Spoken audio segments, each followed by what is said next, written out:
Nepal's Revolutions and the Illusion of Progress, a journey through hope and betrayal. Chapter 1. Revolutions are sold to us. They sell us their ideas of freedom, justice, and prosperity.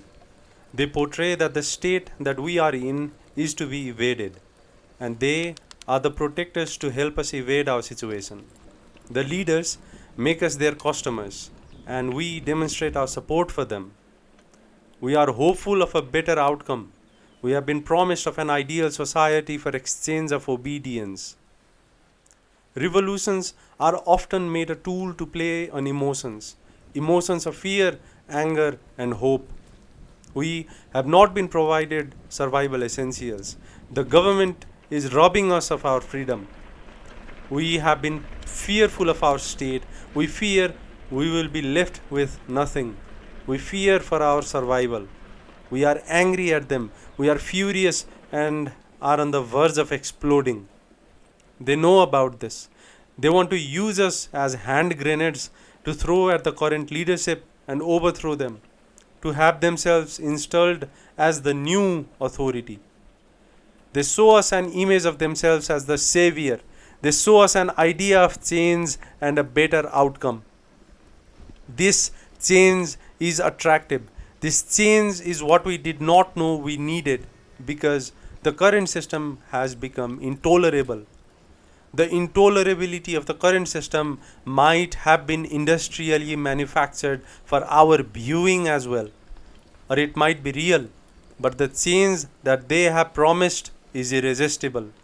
The change is so irresistible because they have used the media, they have used the art, and have given compelling speeches.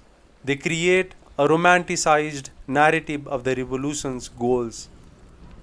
But once the revolution succeeds, we start to understand that we were lied from the very beginning. The outcome they had promised was never a priority.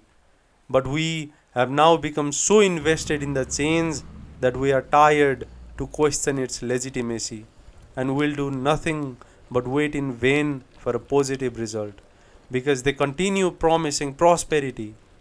Also, we have convinced ourselves that we are to accept the substandard outcomes because we have already sacrificed so much for what we were guaranteed.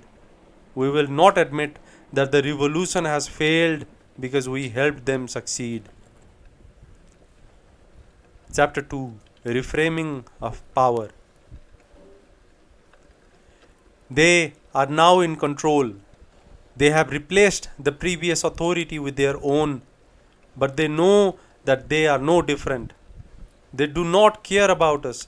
They do not care about our development because they know that they have done nothing but given us false promises to justify their hunger for power. They create an idea of a necessary transition to justify their control.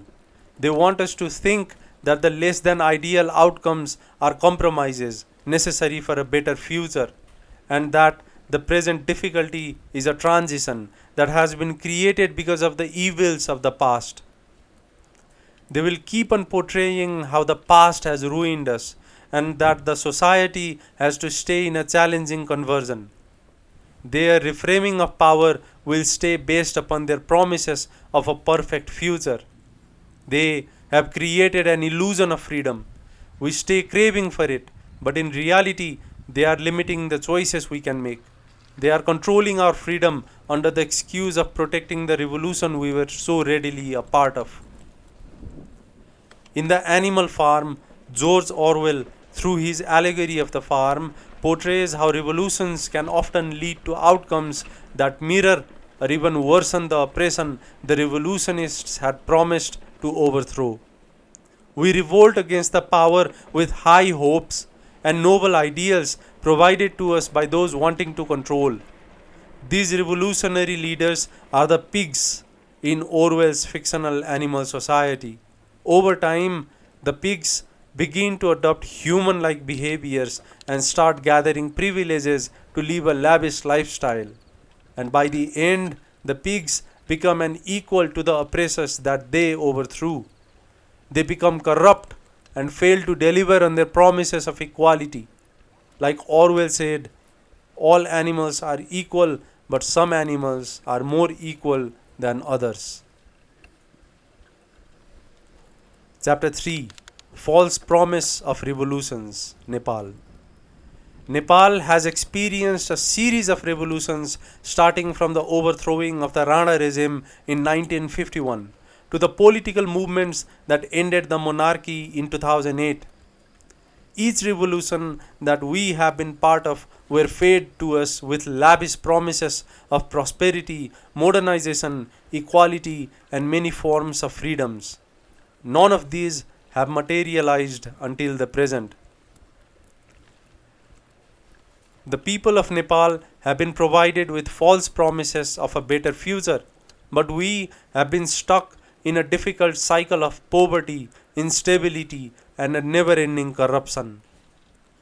The bigger question is if these revolutions were ever meant for the greater good, or if they were designed as a political theater to gather corrupt power. The overthrowing of the Ranas was paraded as a great victory for democracy and development, but the outcome was nothing but a shift of the same power. The Saha monarchy still exercised significant power, and the developmental changes and freedom of the people were never fully implemented.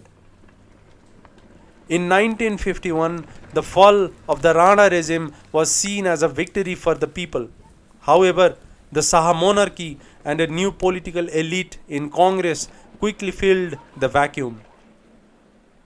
King Tribhuvan and his successors, disguised under democracy, snatched the power from the Ranas. This was not a revolution for the people but was a rearrangement of power. The 2007's democracy movement created multiple political elites but kept the masses dependent, striving for freedom and development. The people's movement, Jana Andolan 1, in 1990 was manufactured again, this time to establish a multi-party democracy and reduce the king's powers. The movement did establish democracy but never realized the democratic ideals. Political parties such as the Nepali Congress and the Communist Party of Nepal claimed to represent the people, but many of their leaders were part of the same elites who had been dominating Nepali politics and controlling the state resources. They did nothing else but negotiate compromises with the monarchy to ensure their own power in the government. The political elites used the illusion of revolutionary commitment to maintain their power while letting people believe that they now had new freedoms. In reality, true progress was never achieved. The Maoists conducted a decade-long conflict. Starting from 1996, the Maoists' communist revolution aimed to overthrow the monarchy and bring in radical socio-economic changes. The conflict left 17,000 and counting dead. The monarchy was overthrown, but their social utopia never even begun. The movement of 2006, Jana Andolan 2, saw an end of the monarchy and the establishment of federalism in 2008. It was seen as the conclusion of Nepal's struggle for freedom. But the truth is that the revolution did nothing else but served to replace one ruling class with another. This revolution was another failure since it has kept the nation at a structural disadvantage and infrastructural underdevelopment. The Maoists did nothing else but negotiate compromises with the existing political elites and continues with the same old power structures with no monarchy dwelling around. The Maoists made an image of themselves fighting for the poor and marginalized, but after gaining power, they became members of the same system they had fought against. Once again, the power shifted. The revolution created new political elites. The revolutionary heroes we were so fixated upon abandoned their promises. Despite the promises of a federal republic, the new political order became plagued by infighting among elites, with power struggles between the Nepali Congress Communist Party of Nepal, and Maoists.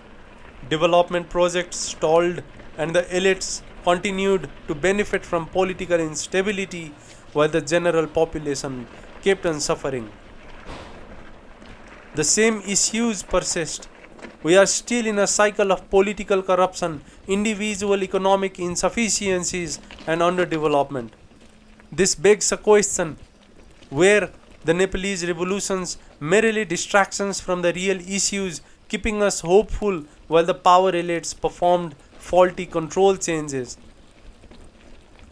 The transition from Rana regime to the monarchy to the federalism may have been symbolic to power shifting to the people from the authoritarian regimes, but the deep rooted power structures and foreign influences have always ensured that Nepal remains stagnant and poor.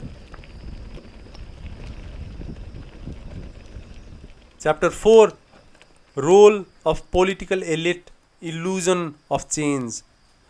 Every revolution in Nepal has followed the same cycle: a promise of radical change, short term political victories, and then nothing. Elites, old or new, have maintained the same form of power and control while the people have seen no improvement in individual holding. Nepalese underdevelopment now seems perpetual, never ending. This might be engineered to keep Nepal unstable and economically powerless. Nepalese people have begun feeling disillusioned because now, after so many revolutions and movement, little to nothing has changed for the average citizen. Promises have been unfulfilled. This has given rise to a tendency of Nepalese people accepting any image of the next revolutionist. Any leader which shows charisma becomes a new source of attachment for us. The old power elites, the Congress, MLA, and Maoists are now to be replaced with the new power seekers, the Rasopa, the mayors, and the activists. Their promises new, but are they to change or continue accumulating power? Change is an illusion.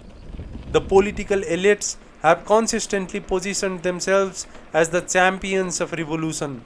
They have talked in the language of change and progress, but their true aim was to maintain power through tactical compromises and strategic alliances. They have supported revolutionary causes. They are still selling us promises and only bringing in superficial changes. The underlying hunger for change is never answered. The political elite has done nothing but prioritize their own political survival over national transformation. Personal and party power is the primary motivator for these people. Chapter 5: Misuse of Political and Social Symbols. The manipulation of revolutionary symbols is a powerful tool used by political elites to maintain control while giving the illusion of change.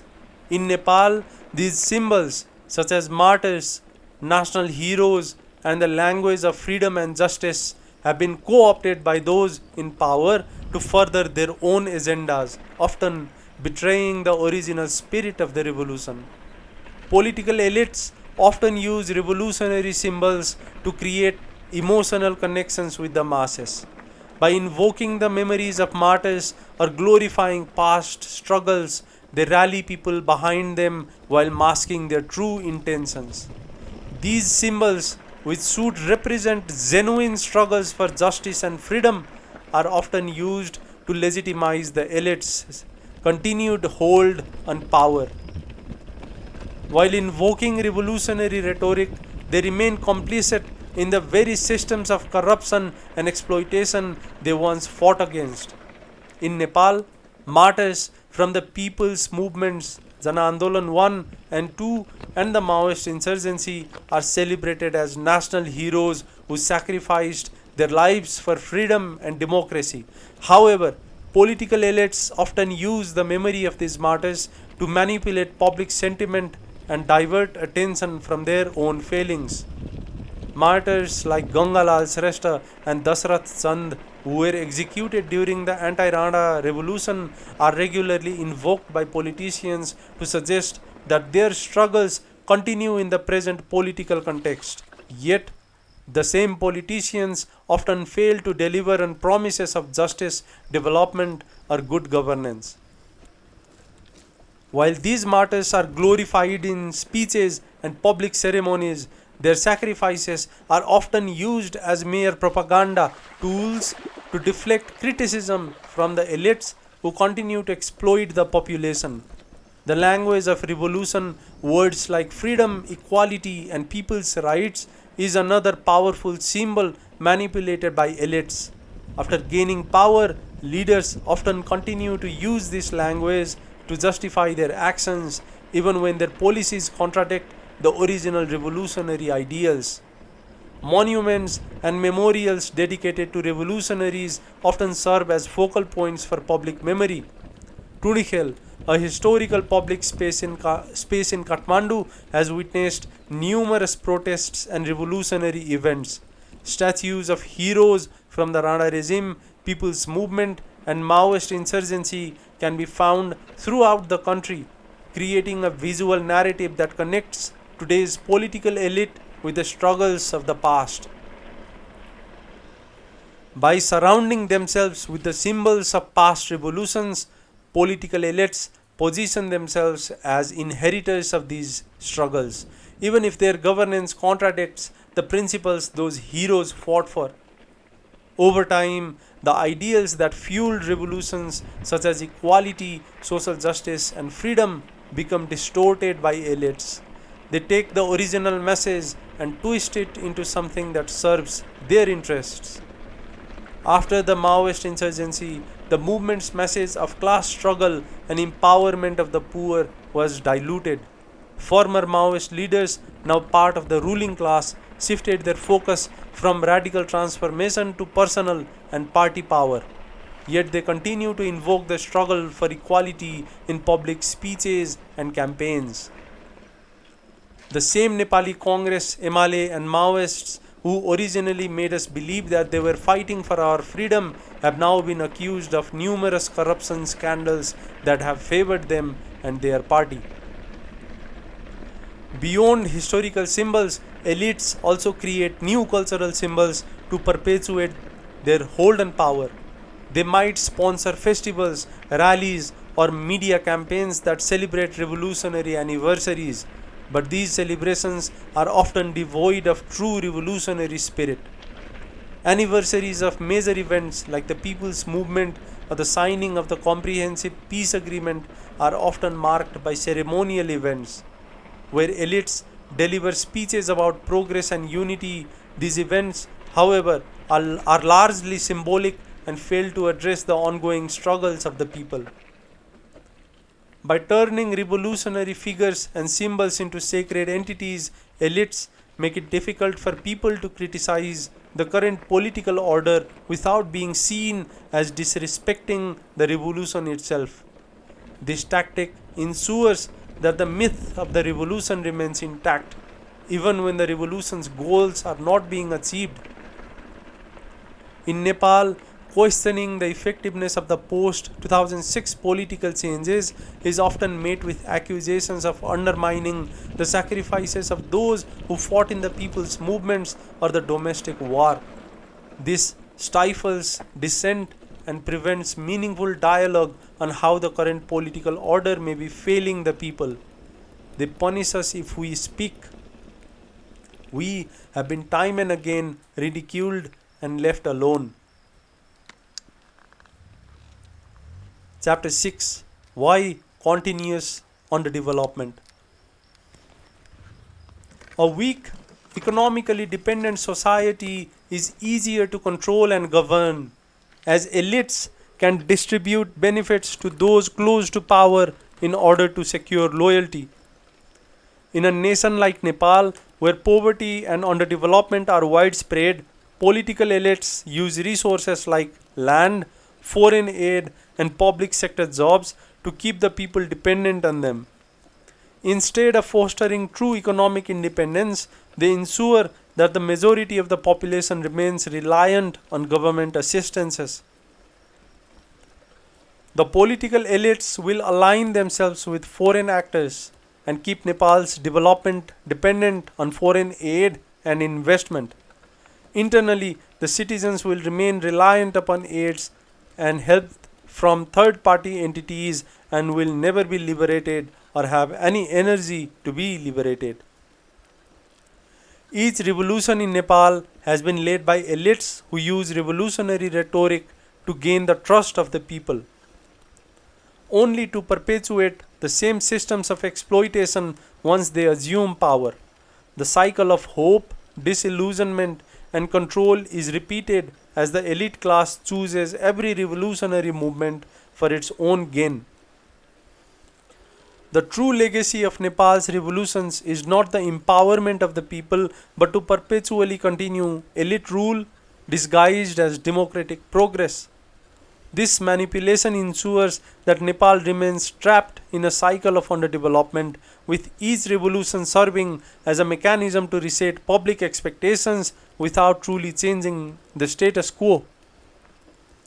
New emerging politicians who seek to be future elites may promote the idea that the revolution is never truly finished, keeping the population in a constant state of mobilization and emotional engagement. This idea of a perpetual revolution allows them to delay real reforms by suggesting that the struggle is still ongoing and that more sacrifices are needed. Chapter 7. Start the revolution within you. Recognize manipulation. Educate yourself and be aware of how revolutions and power shifts are sold. This can empower you to question the intent of those seeking leadership. Revolutions are often packaged and sold with an emotional appeal, tapping into fear, anger, and hope. The manipulation occurs when elites use the dissatisfaction of the masses to orchestrate change that benefits themselves rather than society. Recognizing manipulation starts with understanding the tools used by those in power. This includes media narratives, romanticized stories of past struggles, and the calculated timing of revolutionary movements. People must question whether the revolutionaries' promises align with their actions. Who stands to gain the most from this change? Is the movement addressing the root causes of societal problems, or is it merely scapegoating a failing system for personal or political gain? By becoming aware of these tactics, people can begin to resist being emotionally coerced into supporting causes that don't serve their long term interests. This also includes critical thinking and education, where citizens are equipped to understand political manipulation and recognized when they are being used as pawns in a larger game of power. Demand transparency. Revolutions should be judged not just by the promises made but the actions of their leaders. If they promised you and failed to deliver, then they will do nothing in the future as well. Do not hold on to their promises any longer. Holding elites accountable for failed promises is crucial. In most failed revolutions, the promises of leaders rarely match the outcomes. When leaders take power after a revolution, there is often a significant disconnect between rhetoric and reality. The lack of accountability and transparency allows for unchecked corruption and the deterioration of revolutionary ideals. Demanding transparency means creating structures that ensure leaders are held accountable for their promises. Mechanisms such as independent audits, open government policies, and public scrutiny are essential. Revolutions cannot be trusted if they are carried out behind closed doors, where deals and compromises can be made without the people's knowledge. Civil society organizations and free press play vital roles in holding leaders to their word. But the major problem here is that civil society organizations and free press are far from being free. Moreover, Transparency should also involve leaders explaining their strategies, timelines, and potential compromises. Revolutions that are vague about their goals often set the stage for betrayal. By demanding clear, actionable outcomes, people can guard against false promises and temporary victories that serve only the ruling elites. Focus on real change, not symbols. The illusion of change often distracts from real progress. Societies need to focus on dismantling entrenched power structures, not just replacing figureheads. Political elites often manipulate revolutionary symbols to stir emotions, distracting the population from real systemic change. Martyrs and monuments are used as props, while the structures of inequality and oppression remain intact. This tactic gives the illusion of progress while leaving the underlying problems unaddressed. To avoid being misled by symbolic gestures, citizens must focus on structural reforms, changes that alter the balance of power and promote equity, justice, and development.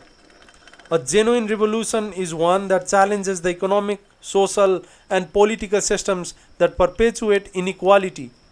For example, land reform, wealth redistribution, economic empowerment, and education reform are often the kind of deep structural changes that create long lasting effects. Real change should be judged by whether it improves living standards, enhances freedoms, and dismantles hierarchical power systems. Chapter 8. What is a genuine revolution?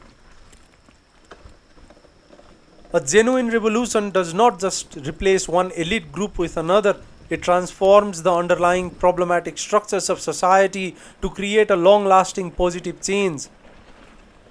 A genuine revolution is participatory at all levels. It is driven by the people, not controlled or directed by a select elite. Decision making is democratic, with real input from all sectors of society, particularly the marginalized. Power is decentralized, meaning that local communities have control over decisions that affect them. This might resemble the Zapatista movement in Mexico.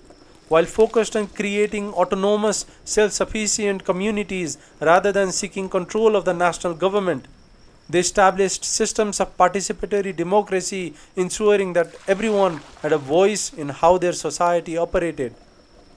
A real revolution focuses on equity and redistribution.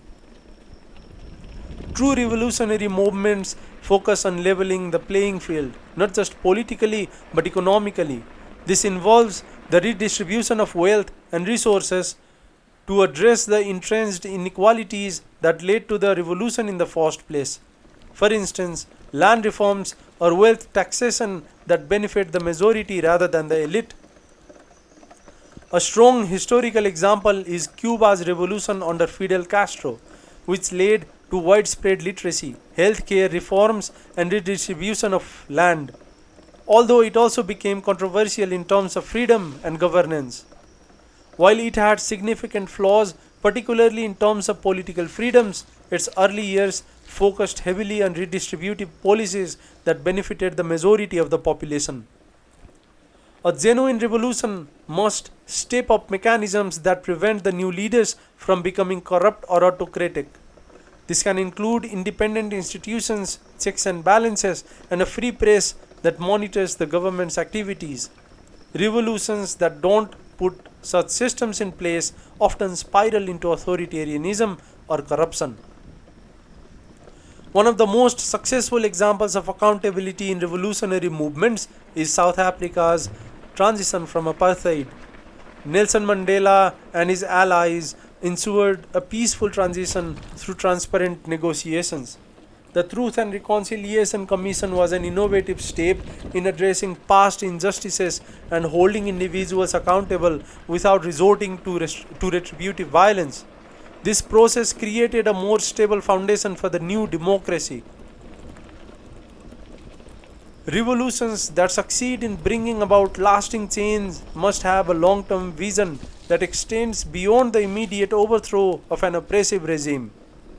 This vision must be rooted in building institutions that promote social justice, education, healthcare, and opportunities for all. Quick political gains should never substitute for meaningful long term reform. The Nordic welfare states offer an example of what happens when countries commit to long term change. After World War II, countries like Sweden, Denmark, and Norway implemented broad reforms in education, healthcare, and workers' rights, creating societies with high levels of equality, strong social services, and democratic institutions that work. Many revolutions fail when they begin to eliminate and punish disagreement within their own ranks. A genuine revolution encourages critical voices and dissent, recognizing that disagreement is a part of healthy democratic governance. It does not suppress dissent but instead integrates it into the decision making process, ensuring that the movement remains true to its ideals. Tunisia's Jasmine Revolution of 2010-2011 is often cited as one of the rare instances where a revolution led to a functioning democracy in the Arab world. While the country faces challenges, Tunisia's ability to maintain a level of inclusiveness and avoid widespread post revolution purges helped it transition toward a more democratic system. A genuine revolution does not simply replace one set of rulers with another, it changes the way power is distributed and ensures that the benefits of change are shared equitably across society. It is grounded in transparency, rooted in long term structural reforms, and allows for dissent and participation at all levels. While historical movements such as Cuba's revolution, South Africa's transition from apartheid, and Tunisia's democratic awakening provide useful lessons, it is important to recognize that genuine revolutions are challenging to execute. They require sustained effort, broad participation, and vigilance to prevent the new leadership from becoming as corrupt or disconnected as the old. By focusing on equity, transparency, and systemic reforms, we can move closer to revolutions that create lasting positive change.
Sakit sudah mana?